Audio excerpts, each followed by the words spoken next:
Amados irmãos, graça e paz. Eu gostaria que você abrisse a sua Bíblia aí no livro de Apocalipse, no capítulo 6, o último versículo.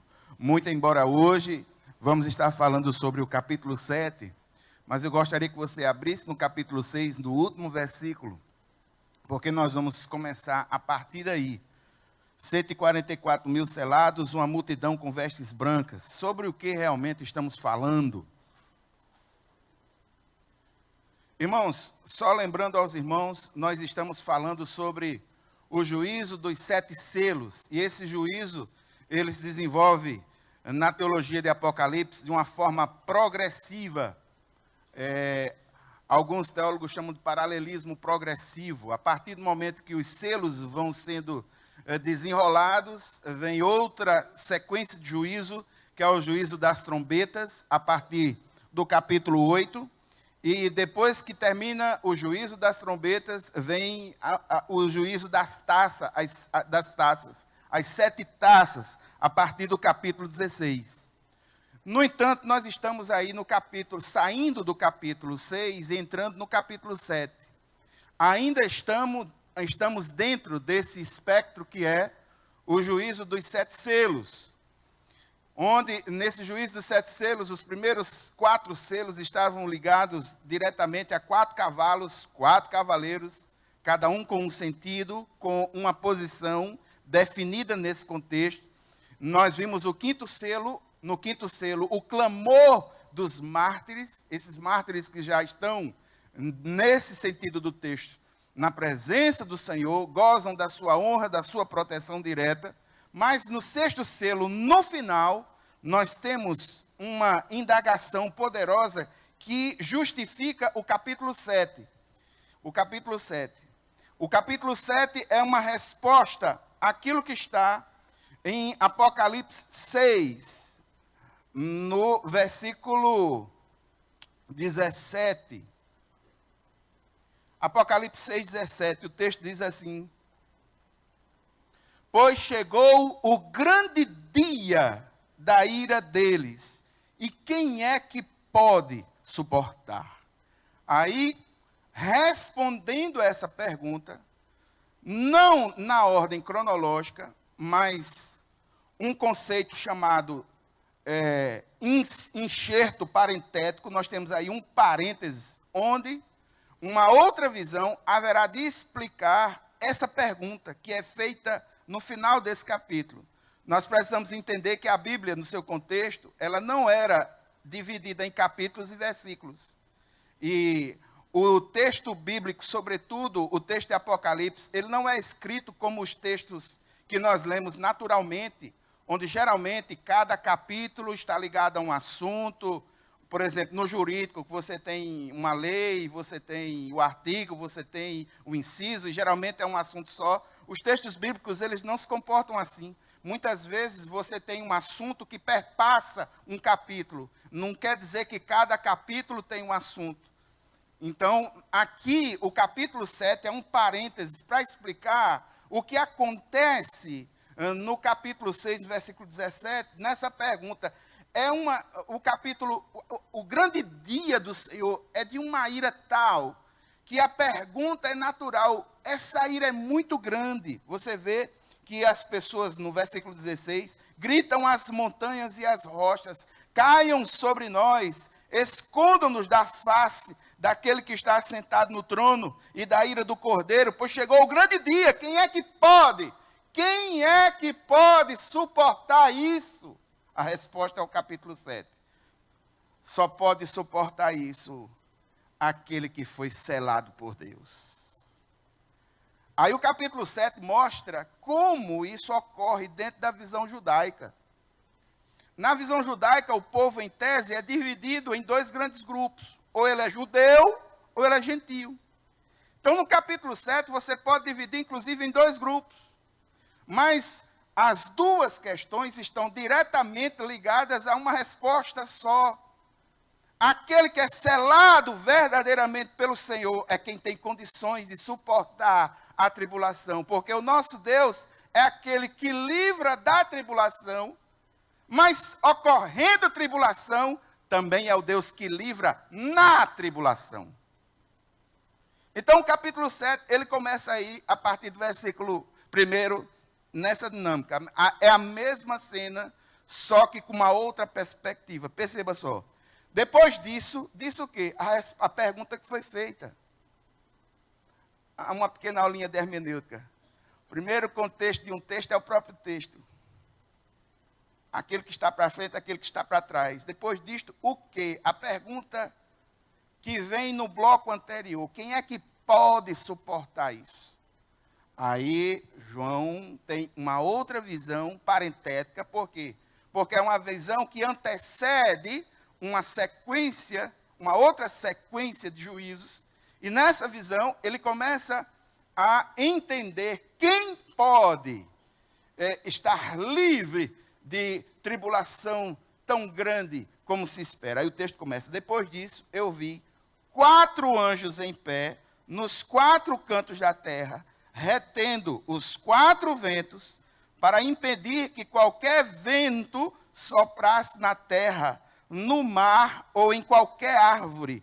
Então vi outro anjo subindo do oriente, tendo o selo do Deus vivo. Ele bradou em alta voz aos 4 anjos a quem havia sido dado, para poder danificar a terra e o mar. E ele diz: não danifiquem nem a terra, nem o mar, nem as árvores, até que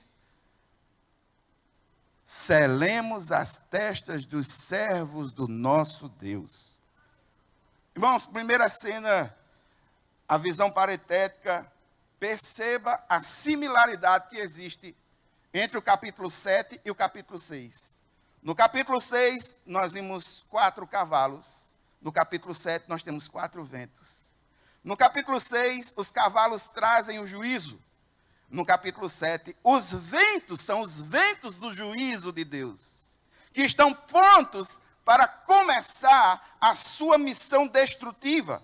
O fato de serem 4 anjos nos 4 cantos da terra, a segurar os 4 ventos da terra, indica que esse juízo que vai desabar sobre a terra é um juízo universal. Ninguém escapa dele. O conceito é o mesmo do capítulo 6. É a mesma coisa apresentada de forma paralela, em uma outra perspectiva. Só que aqui nós temos algo maravilhoso.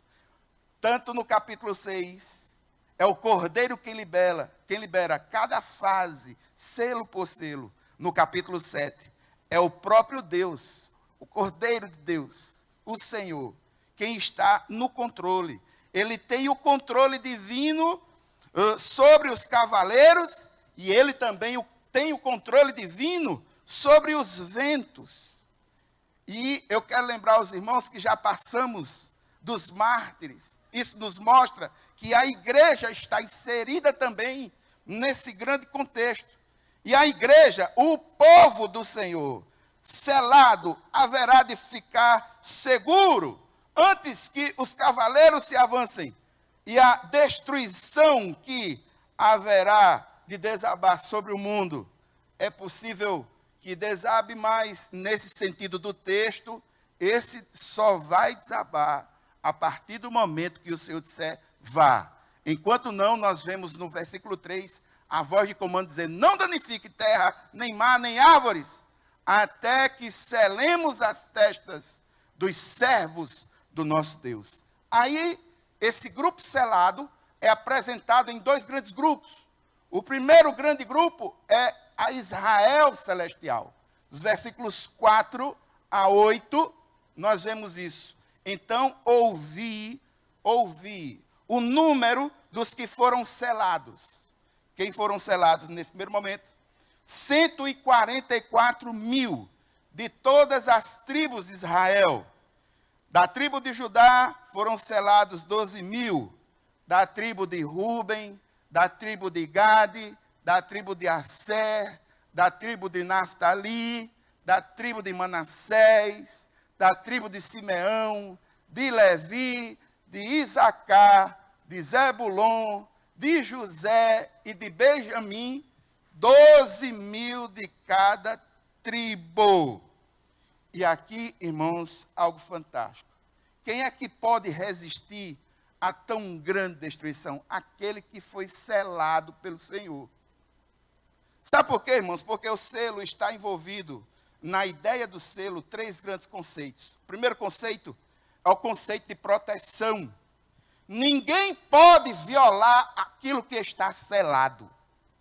Eu quero lembrar os irmãos no livro de Mateus, no capítulo 27, no versículo 66, que depois que Jesus é colocado no túmulo, é colocado uma pedra, e essa pedra ela é selada para que aquele ambiente não venha a ser violado. Então, selo é proteção. Quero lembrar os irmãos que selo, nesse sentido, indica propriedade. Propriedade. Na antiguidade, os escravos podiam ser selados por seu proprietário. E se alguém batesse no escravo alheio, era a mesma coisa que bater no proprietário. Quem violava o escravo atacava seu dono. O selo nos dá, neste sentido do texto, a garantia de que somos propriedade exclusiva do Senhor. E o selo aponta para outra questão, a genuinidade. O que está selado não pode ser adulterado. Você pode ver que todo material que você compra que tem o selo, se o selo estiver violado, você compra se você quiser, mas sabe que ali corre o risco, inclusive, de ter sido adulterado. Então, nós temos a proteção, nós temos a genuinidade e nós temos a propriedade. Só quem é selado por Deus pode resistir a esse momento. Aí o Senhor apresenta o primeiro grupo. Qual é o primeiro grupo? Volta aí, meu filho. Foi isso. Não, voltando para trás, para trás. Aí, deixa aí. Mais uma, pronto, mais uma. Ah, isso, deixa aí. Quem é selado no primeiro momento? Aí aqui nós vemos a Israel espiritual sendo selada no primeiro momento. E aqui a primeira, eu gostaria de dar um aviso aos irmãos que estão estudando Apocalipse por fora. Nós estamos vendo aqui um texto que é polêmico da teologia do Apocalipse. Existem muitas questões que envolvem esse texto. Muitos interpretam ele de uma forma literal, entendendo que seria Israel no seu sentido mais literal. Mas aqui eu gostaria de mostrar aos irmãos que não existe elementos para serem entendidos no seu sentido mais literal. Por quê? Vamos começar com as listas dos filhos de Israel, ou dos filhos de Jacó, que são alistados no texto bíblico. Eu não sei se você sabia, mas existem 3 listas da tribo de Israel na Bíblia. A primeira lista é a lista genealógica, onde você vê Rúben, Simeão, Levi, Judá, Isacar, Zebulon, José. Aí, Benjamim, Dan, Gade, Asser e Naftali. Esses são os filhos. A lista inicial. Lista inicial por quê? No livro de Gênesis, você pode dividir o livro de Gênesis em 2 partes. Do capítulo 1 ao capítulo 11 são os princípios. Do capítulo 12 ao 50 são os patriarcas. Abraão, Isaac, Jacó, José. Você vai se lembrar que os irmãos de José o venderam para o Egito. E quando o venderam para o Egito, lá José teve 2 filhos, homens. E houve a questão do livramento do povo de Deus, retirando ou saindo lá do Egito, pela mão de Moisés. José já tinha morrido. E todo esse grupo agora, em função do território que haveria de ser dividido, agora muda. E nós temos no livro de Números a lista dos filhos de Israel em relação à terra que eles haveriam de receber. E aqui nós temos uma mudança lógica. Qual é a mudança? Como José não está nesse contexto, o nome de José foi substituído pelos seus 2 filhos, Manassés e Efraim. E essa lista, ela é refeita. E nessa lista sendo refeita, com a inserção de Efraim, sai a tribo de Levi. Por que é que a tribo de Levi sai? Porque a tribo de Levi é uma tribo sacerdotal, não tinha herança terrena. Percebe? Então, daqui desse momento, para essa lista que é colocada em Apocalipse 7, nós temos já no elenco da lista elementos que mostram que essa lista não pode ser encarada do ponto de vista literal, mas espiritual. Por quê? Porque nós temos, continua Rúben e Simeão, mas o conceito espiritual volta com o retorno de Levi. Aí nós temos José marcando essa aliança inicial e Manassés, um dos filhos, quem sai aqui é Efraim. E para Efraim sair e bater os 12, teve uma tribo que saiu. Que tribo é essa? A tribo de Dan. E o que é que recai sobre a tribo de Dan? De acordo com os estudiosos, a tribo de Dan, ela, em tese, está associada a uma ideia negativa, baseada no livro de Juízes, de que Dan promoveu idolatria. E dentro da cultura do povo judaico, o Irineu, um dos pais da igreja, vai escrever, nos relatando que já no primeiro século, se tinha a ideia de que o anticristo viria da tribo de Dan. Então, só no elenco, a gente consegue perceber que não podemos entender essa lista no seu sentido quantitativo, literal, mas no seu sentido espiritual e simbólico. É tão simbólico, irmãos, que o retorno de Levi, que é o retorno da aliança, da questão sacerdotal, o retorno de José, marcando essa origem, e o nome de Manassés. Manassés pode significar, na língua original, aquele que foi perdoado, ou o perdão. Então, não podemos entender essa lista de forma literal. Essa lista precisa ser entendida no seu sentido simbólico. Segundo ponto, se você pegar números, você vai ver que nessa lista aqui, as tribos, elas não são iguais na quantidade de pessoas. Vocês perceberam isso? Você vê números, você vai ver. Rubens tem uma quantidade X, é diferente as quantidades. As tribos têm quantidades diferentes. E aqui não. Aqui o que nós estamos vendo é, mais uma vez, o uso simbólico dos números. Por quê? Porque de todas essas tribos está sendo arrolado, como selado nessa Israel espiritual de Deus, como se fossem iguais. 12 mil de cada um. Irmãos, a quase totalidade dessas tribos aí se dá em 3. Judá é a tribo maior. Se você juntar Judá, e me parece que Judá, Benjamim, e se não me falha a memória, Isacar, já dava uma quantidade absurda, de acordo com a lista de Números 26. Mas essa lista aqui não, é uma lista representativa. E ela é representativa no número, 144 mil.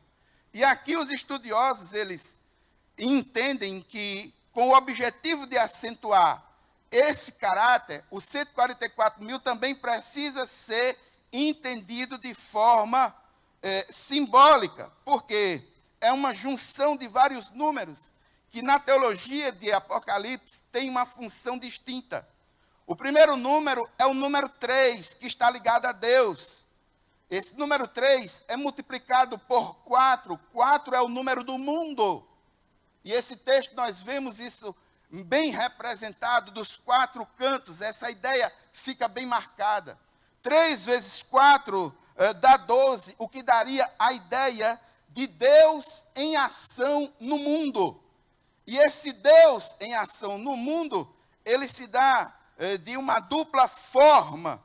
Os patriarcas da antiga dispensação são 12 patriarcas. E os apóstolos da nova dispensação, que também são 12.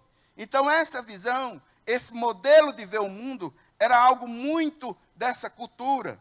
Esse 12 vezes 12 dá 144. 144 é um número que não pode ser entendido no seu sentido quantitativo, mas simbólico. Por quê? Porque essa nova Jerusalém, para onde vão os selados? A igreja, essa nova Jerusalém, ela tem 12 portas. Cada porta está com o nome de uma das 12 tribos. E ela está colocada sobre 12 fundamentos. E a altura dessa cidade tem 144 côvados. Então não há motivos para entendermos isso de forma literal. Não há motivos. E aqui vale a pena salientar que isso é replicado no sentido de multidão, pelo número 1000, que é 10, 3 vezes, o que indica cubo perfeito, inteireza reduplicada. Ou seja, a grande maioria dos estudiosos entendem que esses 144 mil simbolizam Israel espiritual, povo de Deus na terra. E é aí onde nós nos encontramos. Irmãos, o Novo Testamento, a teologia do Novo Testamento, considera a igreja o Israel espiritual de Deus. Abra sua Bíblia no livro de Gálatas, no capítulo 6.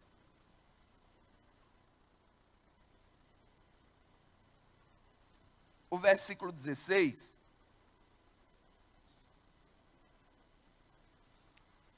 A carta aos Gálatas é escrita para a igreja, as igrejas da Galácia. Paulo escreve às igrejas da Galácia. E quando Paulo está concluindo a carta, veja como ele saúda as igrejas da Galácia. Gálatas 6,16 diz assim: paz e misericórdia estejam sobre todos os que andam conforme essa regra, e também sobre o Israel de Deus. Abra sua Bíblia no livro de Romanos, no capítulo 9.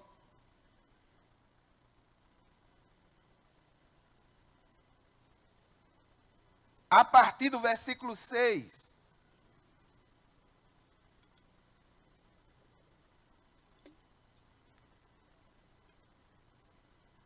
Paulo explica a posição dos judeus na linha do propósito redentivo do Senhor.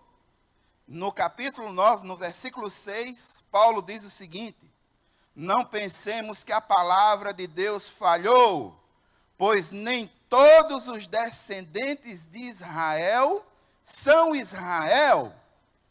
Nem por serem descendentes de Abraão, passarão todos a ser filhos de Abraão. Ao contrário, por meio de Isaque, a sua descendência será considerada. Noutras palavras, não são os filhos naturais que são filhos de Deus, mas os filhos da promessa é que são considerados descendência de Abraão. Pois foi assim que a promessa foi feita.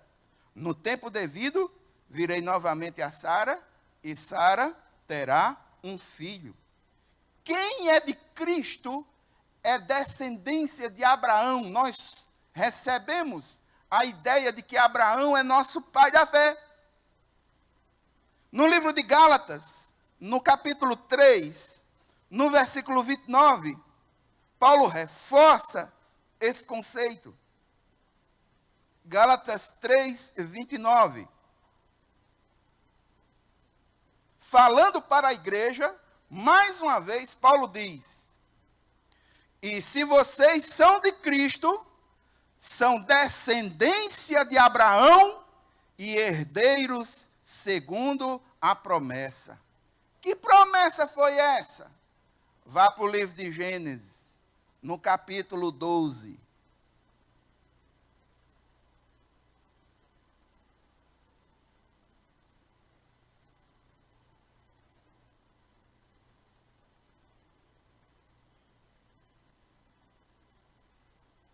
Livro de Gênesis, no capítulo 12, a partir do versículo 1, chamado de Abraão. Então o Senhor disse a Abraão: Abrão, saia da tua terra, do meio dos seus parentes, da casa de seu pai, e vá para a terra que eu lhe mostrarei. Farei de você um grande povo, e o abençoarei. Tornarei famoso o seu nome. Você será uma bênção. Abençoarei os que o abençoarem, amaldiçoarei os que o amaldiçoarem, e por meio de você, todos os povos da terra serão abençoados. Irmãos, Abraão é o pai de todos aqueles que creem, seja circuncidado ou não.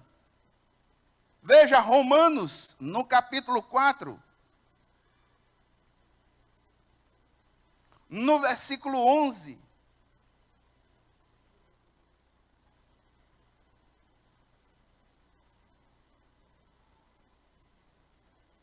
Romanos, no capítulo 4, no versículo 11. Assim, ele recebeu a circuncisão como sinal, como selo da justiça que ele tinha pela fé, quando ainda não fora circuncidado. Portanto, Abraão, ele é o pai de todos os que creem, sem terem sido circuncidados, a fim de que a justiça fosse creditada também a eles. O verdadeiro judeu, irmãos, não é aquele que apenas é descendente físico de Abraão, mas pela fé, nós que somos descendentes espirituais, nós somos encarados como povo santo, Israel de Deus. Abra sua Bíblia no livro de Romanos, no capítulo 2. Paulo fala isso mais de uma vez. Os versículos 28 e 29. Não é judeu quem o é apenas exteriormente, nem é circuncisão a que é meramente exterior e física. Não! Judeu é quem o é interiormente. E a circuncisão é operada no coração, pelo Espírito, e não pela lei escrita. Para estes, o louvor não provém dos homens, mas do próprio Deus. Eu quero lembrar aos irmãos que aí em Apocalipse tem, me parece que 2 igrejas que haviam judeus falsos. Eram judeus na etnia, mas não eram verdadeiros judeus espirituais. E nessas 2 igrejas, Jesus vai dizer: tem uma sinagoga de Satanás aí. Então, irmãos, em tese, a igreja é o Israel de Deus. O Novo Testamento considera a igreja o verdadeiro Israel espiritual. Quem é de Cristo é descendente de Abraão. Abraão é o pai de todos os que creem, circuncidados ou não. O verdadeiro judeu, ele não é descendente físico de Abraão, mas descendente espiritual. Nós que adoramos a Deus no Espírito e nos gloriamos em Cristo Jesus, é que somos a verdadeira circuncisão, como Paulo diz em Filipenses. Esmirna tinha gente falsa, que era da sinagoga de Satanás. Eram judeus de fato, mas não eram Israel espiritual. A igreja é a nova Jerusalém. Nós estamos falando dos selados do Senhor, nós estamos falando do povo de Deus. Só que numa visão judaica, em primeiro lugar, mostrando o aspecto judaico, mas segue-se o texto, ele mostra uma grande multidão, que também está selada. Por quê? Porque o judeu, ele enxerga o povo assim, ou é judeu, ou é gentil. Mas é tudo povo de Deus. Nesse primeiro grupo, os selados, que são muitos. Uma representação espiritual fantástica, mostrando essa ligação e o cumprimento das promessas da aliança, citando Israel, mas ele mostra que também está selado uma grande multidão. Olha que maravilha, versículo 9. Depois disso, olhei, e diante de mim estava uma grande multidão que ninguém podia contar. De todas as nações, tribos, povos e línguas, em pé, diante do trono e do Cordeiro, com vestes brancas e segurando palmas, e clamavam em alta voz. Clamavam o quê? A salvação pertence ao nosso Deus, que se assenta no trono e ao Cordeiro. Está aí a resposta do capítulo 6, versículo 17. Quem é que pode livrar? Quem é que pode trazer salvação? A salvação vem do Senhor. Pertence a Deus. Pertence ao Cordeiro, aquele que está no trono. E aqui ele mostra características de uma igreja fantástica. O povo de Deus na terra, representada pela Israel espiritual e aqui representada pela essa grande multidão. Nós conseguimos perceber, irmãos, que ela é uma igreja inumerável. Uma grande multidão que ninguém podia contar.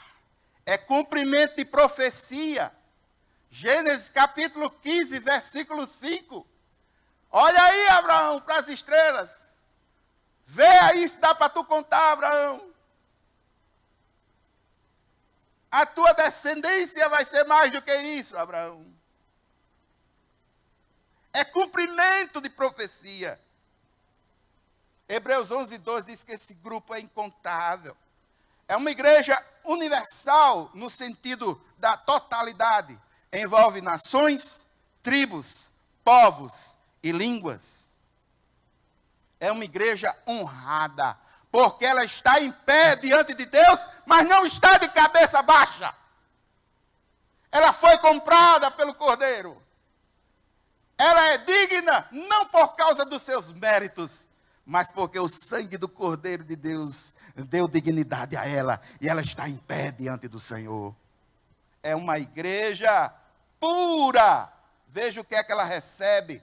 Ela está com vestes brancas, remetendo à ideia da felicidade, da santidade, da alegria e da pureza. Ela é uma igreja vencedora. Ela está segurando palmas.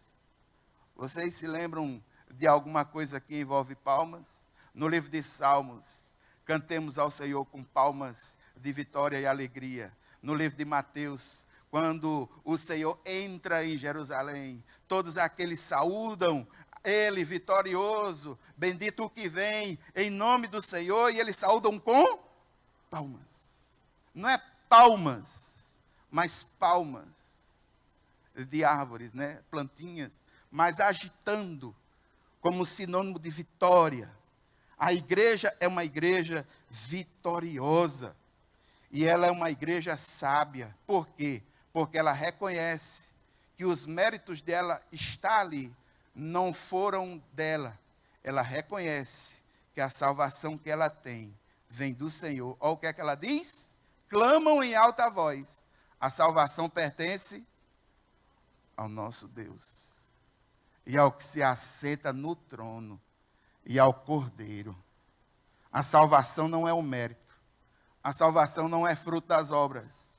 A salvação não é fruto daquilo que a igreja faz. A salvação é de Deus, vem de Deus, e só Ele merece a glória. Diga um amém aí, meu irmão. Aí segue o texto, versículos 11 e 12. Todos os anjos estavam em pé ao redor do trono, dos anciãos, dos 4 seres viventes. Nós já conhecemos esse contexto. Nós já vimos esse contexto. O que é que acontece nesse momento? Essa igreja, que é inumerável, universal, honrada, pura, vencedora, ela é uma igreja adoradora.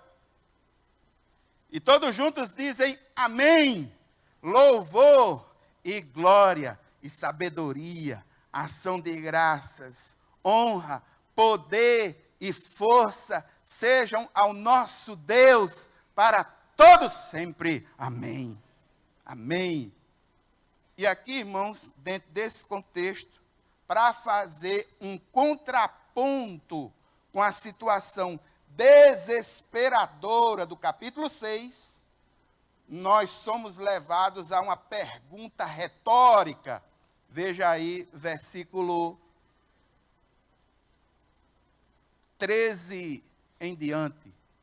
Então, um dos anciãos me perguntou, que ele olha para essa multidão, e ele faz uma pergunta: quem são estes que estão vestidos de branco? E de onde vieram? Ele está preocupado em mostrar 2 coisas: a procedência desse povo de Deus e a identidade desse povo de Deus. De onde vieram, procedência, e quem são, a identidade. Quem é essa galera que está aí? Aí a resposta que João dá é resposta retórica, porque ele sabe que isso é uma provocação para chamar a atenção, não tem como. A resposta que João dá é: respondi, Senhor, tu sabes. Aí a resposta de ênfase, ele diz: estes são os que vieram da grande tribulação e lavaram as suas vestes e as alvejaram no sangue do Cordeiro. Irmãos, esse texto ele é polêmico. É possível que você encontre muitos comentaristas realçando 2 aspectos dessa tribulação.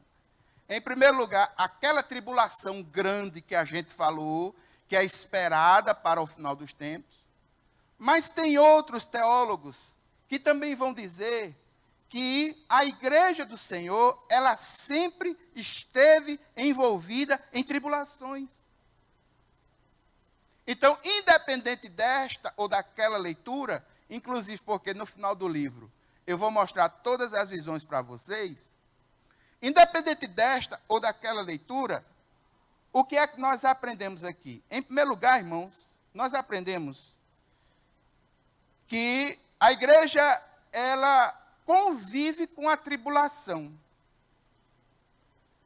Se você é filho de Deus, filho da luz, nem esquente que pelo fato de você ser quem você é, em um dado momento da sua existência, você vai ser perseguido, no mínimo xingado.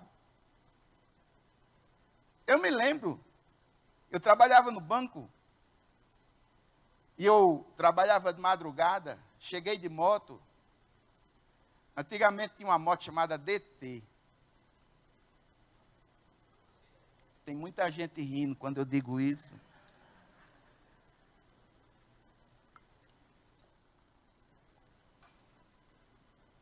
Era uma moto que soltava um óleo específico. Quando eu chegava no ambiente de trabalho, Aí tinha um colega mais safado, ele dizia, que perfume cheiroso, Cassé. É o quê? Eu respondi, é Castrol.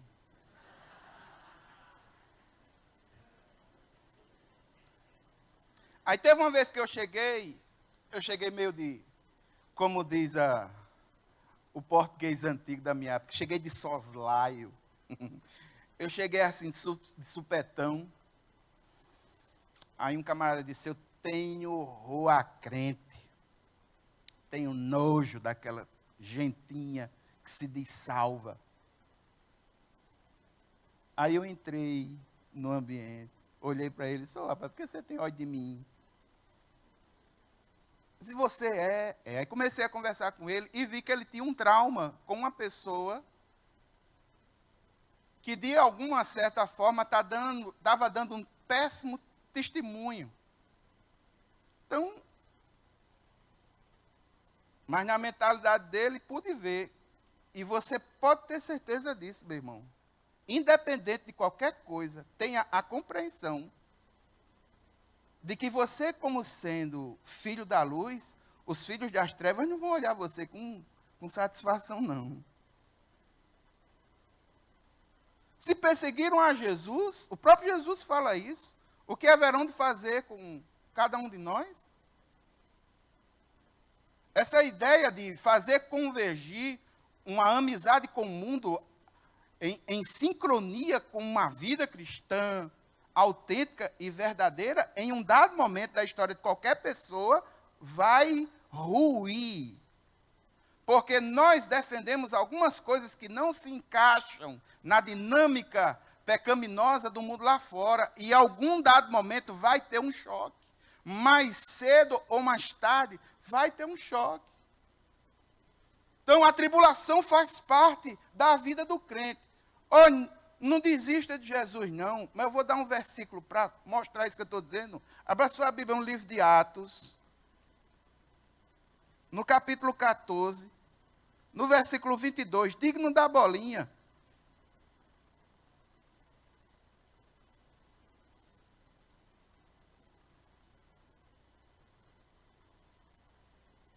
Atos 14, 22.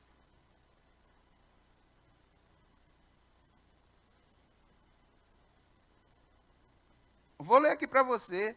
Fortalecendo os discípulos e encorajando-os a permanecer na fé, dizendo: é necessário que passemos por muitas tribulações para entrarmos no reino de Deus.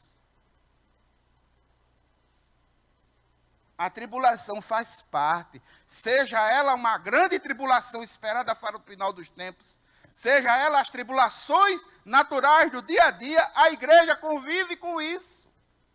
É por isso, irmãos, que constantemente eu tenho dito aqui no púlpito que é neurótico, é no mínimo esquizofrênico, esse pensamento do tipo, livre-se.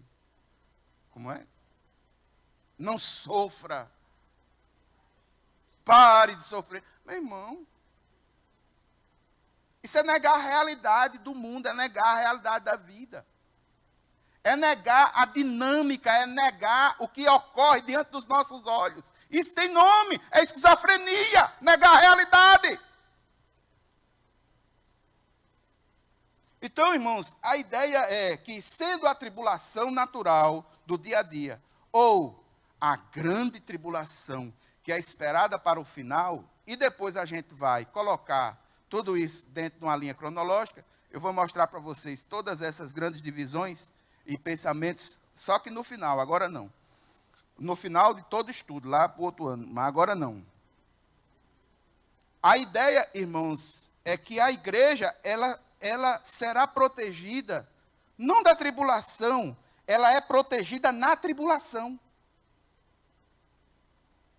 Ela é protegida na tribulação. Ela emerge do meio da tribulação. Por quê? Porque é povo selado por Deus. É propriedade exclusiva do Senhor. E nós temos o exemplo do Antigo Testamento, em que uma chuva de tribulação ocorreu em um dado povo, e o Senhor livrou os seus com um selo, com uma marca, o sangue do cordeiro que era colocado nos umbrais das portas. O anjo da morte passou, mas aquele que era dele não foi tocado. Então, meu irmão, nesse primeiro momento, não importa se é a grande tribulação, aquela apostasia esperada para o final dos tempos, ou se é a grande tribulação que a igreja convive. Entenda isso no seu coração. São os remidos do Senhor que são protegidos por Ele. Segunda, a identidade. Quem são eles? Primeiro, de onde vem? Respondeu, vem da tribulação. E qual é a identidade? Quem é esse povo? São aqueles que lavaram as suas vestes e as alvejaram aonde? É por isso que eu digo constantemente, não há cristianismo sem Cristo. Ele não está falando em denominações. São os remidos do Senhor. A ideia é muito simples. Quem é que está no céu? Aquele que é nova criatura e que foi lavada no sangue do Senhor, selado pelo Senhor. E como é que isso ocorre, meu irmão? Abra sua Bíblia no livro de Efésios, no capítulo 1.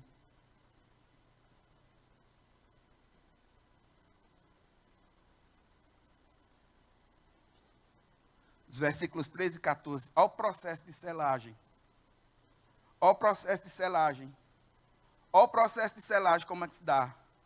Quando vocês ouviram e creram na palavra da verdade, o evangelho que os salvou, vocês foram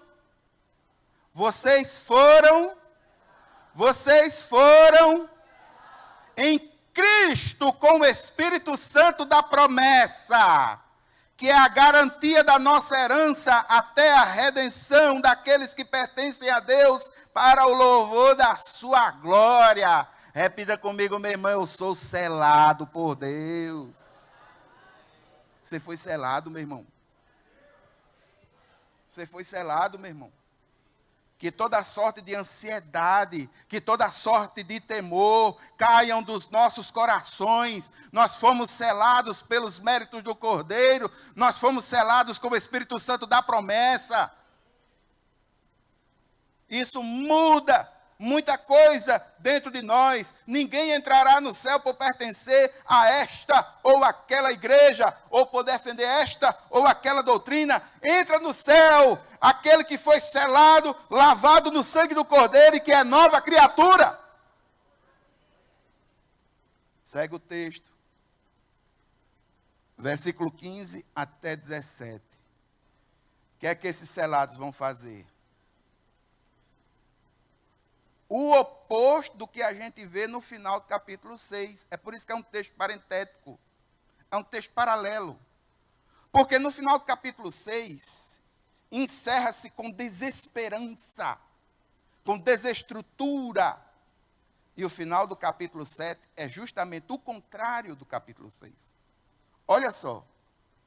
Por isso, eles estão diante do trono de Deus e o servem dia e noite em seu santuário. E aquele que está sentado no trono estenderá sobre eles o seu tabernáculo. Nunca mais terão fome. Nunca mais terão sede. Não os afligirá o sol, nem qualquer calor abrasador. Por quê? Pois o Cordeiro, que está no centro do trono, será o seu pastor. Ele os guiará às fontes de água viva. E Deus enxugará dos seus olhos toda lágrima.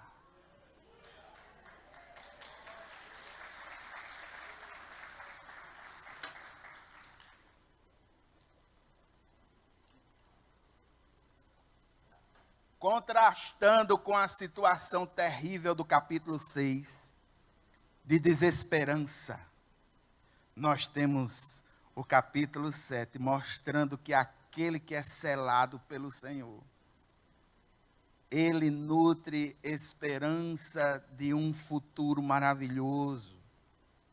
O que é que a igreja está fazendo? Em primeiro lugar, adorando. Perceba, eles estão diante do trono de Deus e servem de dia e de noite. Eu gosto muito da palavra adorar em inglês, worship, que dá a ideia de trabalho. Eles servem, eles estão ali. A igreja prestará a Deus um serviço litúrgico. É uma igreja adoradora. Ela o faz por gratidão. Ela o faz por alegria e reconhecimento. Segundo, comunhão. Estão juntos. Uma visão do céu. A igreja está numa nova realidade de paz, onde Deus vai, entre aspas, armar uma tenda com a sua galera. O Senhor vai tabernacular. Ele vai estar junto. 1 João 3:2. Não temos ideia, mas quando todas essas coisas acontecerem, nós vamos ver o Senhor como Ele é. E é esse o momento e a ideia que esse texto está trazendo de esperança. É uma igreja que ela não estará mais convivendo com o sofrimento. Ela está servindo a Deus, sendo protegida num santo lugar,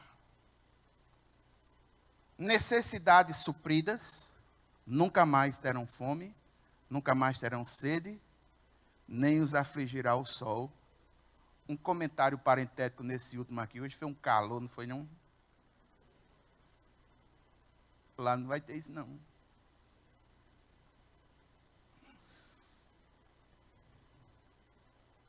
Nós vamos ter cuidado divino e proteção na figura de quem? O pastor das almas, o grande pastor é quem vai cuidar de todos. Ele dá orientação, ele guia, ele orienta para aquilo que há de melhor, ele guia para a água, para a fonte de águas vivas. Não as cisternas rotas de Jeremias, mas para águas vivas. Vida plena, alegria. Essa alegria está marcada como? Deus enxugará dos seus olhos toda lágrima. Olhe para o seu irmão e diga assim: Deus enxugará dos seus olhos toda lágrima. Irmãos, eu gostaria de ressaltar como verdades espirituais desse capítulo para nós hoje. Em primeiro lugar, a situação contrastante do final do capítulo 6 com o capítulo 7. O final do capítulo 6, a ira do Senhor, o desespero da humanidade. Mas aqui no capítulo 7, nós vemos o quê? Nós vemos paz. O Senhor mostra a glória daqueles que foram comprados pelo seu sangue. Um grupo aterrorizado. E um grupo vivendo plenitude de vida e paz. Qual é o grupo que você quererá estar? O que é interessante, irmãos, é porque aquilo que nós fazemos na linha espaço-tempo, ela é determinada pelo presente. A pergunta real não é quererá. A pergunta real é: em que lado você quer estar? Porque essa decisão, ela é tomada agora. E as consequências, elas são futuras. Segunda, nós precisamos estar preparados para enfrentar as lutas do dia a dia. Irmãos, eu não gosto de sofrimento, não. Não pense você que eu sou algum tipo masoquista de pastor. Eu não venho orar aqui, Senhor, manda a tribulação. Eu quero, Senhor, sofrimento. Bota aqui, Senhor, alguém que venha com injeção na minha testa. Eu quero, Senhor, um mal encravado. Não, eu não tenho essa ideia. Eu não estou aqui defendendo esse conceito. Muito pelo contrário, irmãos. Eu gosto de alegria. Todos nós queremos estar bem. Mas negar a realidade do sofrimento é negar uma componente espiritual da vida. Ninguém cresce se não houver dor. A dor faz parte do crescimento. A dor faz parte do desenvolvimento. Em toda área que você pensar, você haverá de encontrar dor. Livre do sofrimento, ou super proteja o seu filho para que ele não sofra. Sabe o que é que você vai ter no futuro? Uma pessoa que não sabe conviver com as derrotas. A geração mimimi que nós temos hoje, qualquer coisinha, ai meu Deus.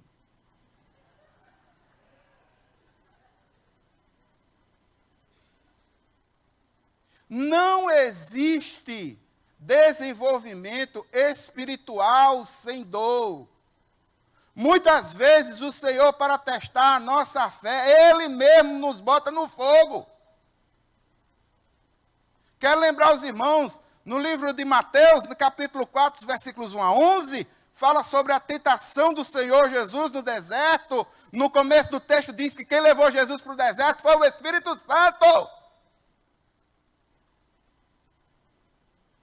Tem certos momentos, irmãos, que nós somos levados a momentos assim, para que a nossa fé seja trabalhada, para que o nosso caráter seja trabalhado. Irmão, não existe nem desenvolvimento físico sem dor.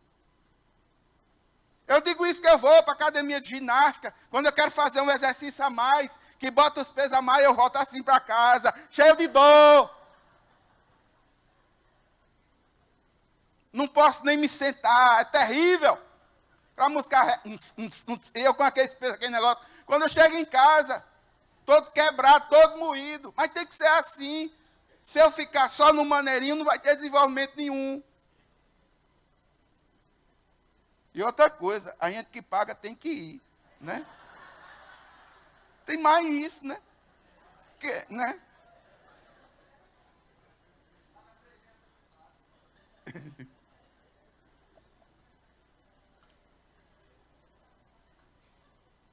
Terceira coisa que eu gostaria de ressaltar nessa noite, irmãos, olha. Esses momentos de tribulação, de dor, eles não são para sempre. No final de tudo, o Senhor nos espera. Por maiores que sejam as nossas lutas, provações e até mesmo perseguições, nós devemos estar convictos no nosso coração de que vale a pena pregar a palavra de Deus e dar testemunho de Cristo, através da nossa vida, pois pelo sangue de Cristo nós fomos lavados e purificados, obtendo o direito de estar no céu diante do trono de Deus. O que é descrito com a multidão incontável, trajando vestes brancas, será uma realidade para cada um de nós, os que cremos que fomos selados. Ali nós vamos ser apacentados pelo Cordeiro. Não vamos saber o que é ter fome, sede, passar calor, frio. A gente não vai derramar mais lágrima alguma, porque o céu está à espera dos servos de Deus que lhe forem fiéis. Só que eu gostaria, irmãos, de orar por cada um de nós nessa noite. Eu mandei para o e-mail da mídia uma foto. Eu gostaria de que os irmãos olhassem Essa é a foto de um cartaz de uma feijoada beneficente que acontecerá na missão Braços Abertos nesse final de semana. Eu tenho conversado com pessoas que militam com questões sociais e que recebem donativos para poder desenvolver os seus trabalhos. A grande maioria das casas de recuperação que eu conheço, a grande maioria está passando por situações difíceis. E neste sentido, irmãos, a missão Braços Abertos, que é o nosso irmão Júnior Meirelles, que nas quartas-feiras traz os alunos para cá. Quantos já viram esses alunos aqui nas quartas-feiras? Pois ele não está trazendo os alunos, irmão, não é falta de vontade, não. É porque o Bernardão, que é o carro deles, aquele carro bem grandão, Bernardão está em reforma, está quebrado. E não tem como trazer eles para cá. E eles estão precisando de recursos, e estão precisando de comida, de alimentação. E no domingo pela manhã vai ser feita uma feijoada para arrecadar donativos para a missão Braços Abertos. Esse povo está sofrendo. Tem muita gente que está sofrendo. Pode retirar, irmão Charles, muito obrigado. Tem muita gente que está sofrendo. E hoje eu gostaria de orar por todos nós, irmão. Sabe por quê?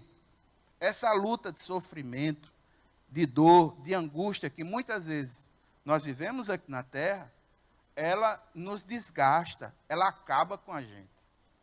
Ela nos tira o ânimo, ela nos tira as forças.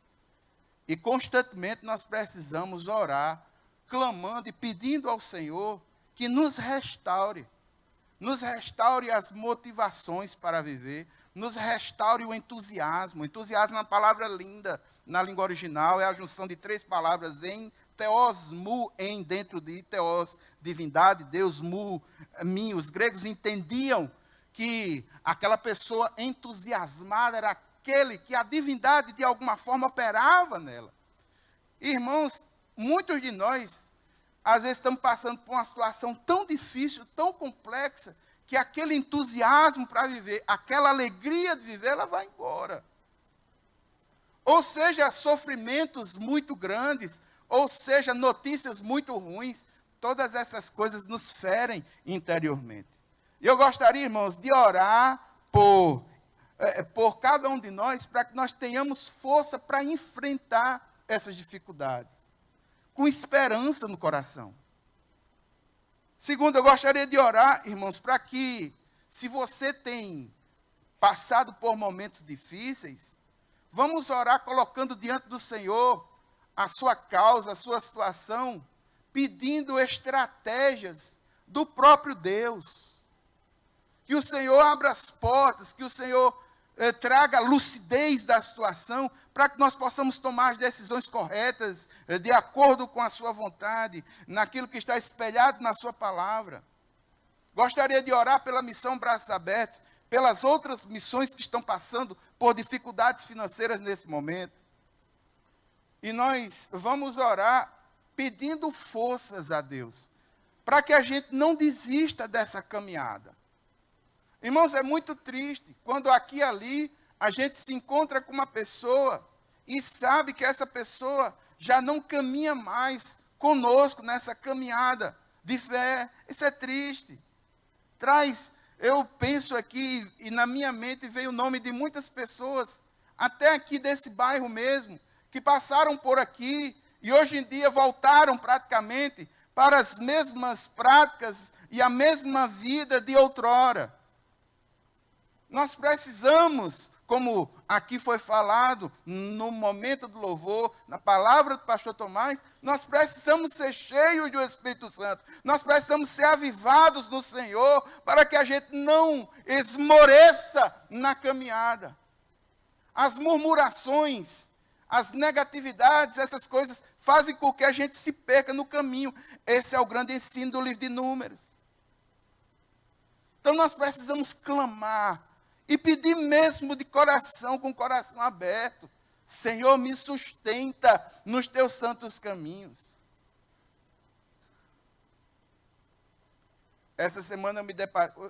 Semana passada eu me deparei com uma canção que eu nunca mais tinha cantado. Segura na mão de Deus. Mas eu tenho um amigo músico que faleceu há um bom tempo. Ele fez uma canção que é justamente o contrário. A canção dele diz: deixa Deus segurar na tua mão. Ou uma coisa ou outra, o fato é, a gente precisa de Deus. Se não for o Senhor na nossa vida, a gente vai ficar no meio dessa jornada.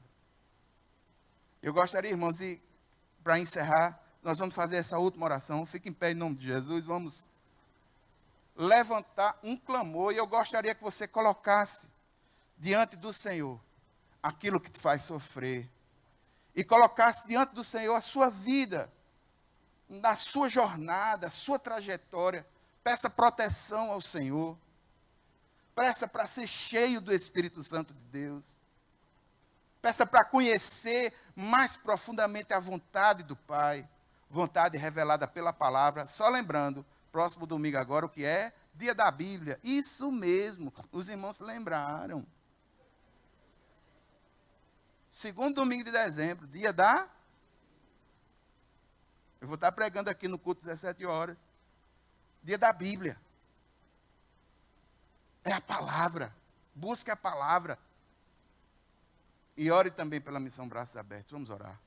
Pai eterno e santo, Deus poderoso, nesse momento, Senhor, nós queremos orar colocando diante de Ti os nossos medos, as nossas inseguranças, as nossas dificuldades, as nossas adversidades. Entendemos, Senhor, que no mundo existe tribulação, dificuldade, ataque do inimigo, mas isso não é para sempre. Um dia nós vamos estar face a face com o Senhor. Senhor, coloca essa convicção no nosso coração e nos motiva, Senhor, pelo Teu Santo Espírito, a levantar a cabeça em nome de Jesus. Meu Deus, meu Pai, nós somos dependentes de Ti, da força do Teu poder. Nós não somos dependentes de um sistema A, B, de um sistema de governo, não. Nós somos dependentes do Senhor e da força do Seu poder. E neste sentido, Pai, nós queremos colocar diante do Senhor a nossa vida. Eu te peço, meu Deus, sobretudo, e me uno com aquele que chegou triste nesse lugar, seja pelas dificuldades, pelas adversidades, por uma luta que está enfrentando. Colocamos essas causas nas Tuas mãos agora, e nós descansamos no nosso coração. Toda sorte de ansiedade e medo caia por terra do nosso coração nessa noite. Que nós possamos ser visitados pelo Teu Santo Espírito, trazendo convicção à nossa alma nessa noite. Pai eterno, muito obrigado, Senhor. Muito obrigado. Não foram os nossos méritos, foi o sangue do Cordeiro. Muito obrigado, ó Pai. Nós oramos no nome de Jesus. A igreja diz: a graça do Senhor Jesus Cristo, o amor de Deus, a comunhão e as consolações do Espírito Santo seja sobre cada um de nós, hoje e sempre. Amém, amém. Olhe para o seu irmão ao lado e diga assim: vigia, vaso. Amém.